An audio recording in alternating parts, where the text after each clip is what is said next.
সকালে একঘেয়েমি রুটি খেতে কিন্তু ভালো লাগে না আমার পরিবার বা অন্যান্য পরিবারের একই। তো সেক্ষেত্রে আমি কি করি, চট করে আমি একটা ডিম দিয়ে আটা বা ময়দা যেটা আপনাদের বাসা থেকে সেটা দিবেন, স্বাদ মতো চিনি দিবেন, লবণ দিবেন, আর বেটারটা একটু পাটিসাপটা যেভাবে বানানো যে ব্যাটারটা তৈরি করে সে ব্যাটারটাই তৈরি করবেন। তো জাস্ট আমি প্যানে একটু তেলটা ব্রাশ করে বাস ব্যাটারটা দিয়ে দিব, দিয়ে বাস ওলট পালট করে একটু হালকা তেল ব্রাশ করে ভেজে নিব।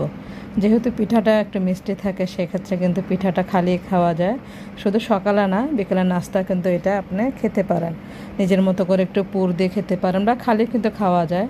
তো আমি এটা পিঠাটা খালিয়ে খাই, আমার বাসায় বাচ্চারা খালিয়ে খুব পছন্দ করে। তো এইভাবে ওলট পালট করে আমি কিন্তু পিঠাগুলো ভেজে নেব। এটাকে আমি মিষ্টি পিঠাই বলে, জানি না আপনারা কে কী নামে পিঠাটাকে ডাকেন। তো এই পিঠাটা বানিয়ে নিতে পারেন, সেটা সকাল হোক সন্ধ্যা হোক যে কোনো সময় কিন্তু বানিয়ে নিতে পারেন। বিশেষ করে সকালে আমার বেশি ভালো লাগে এই পিঠাটি।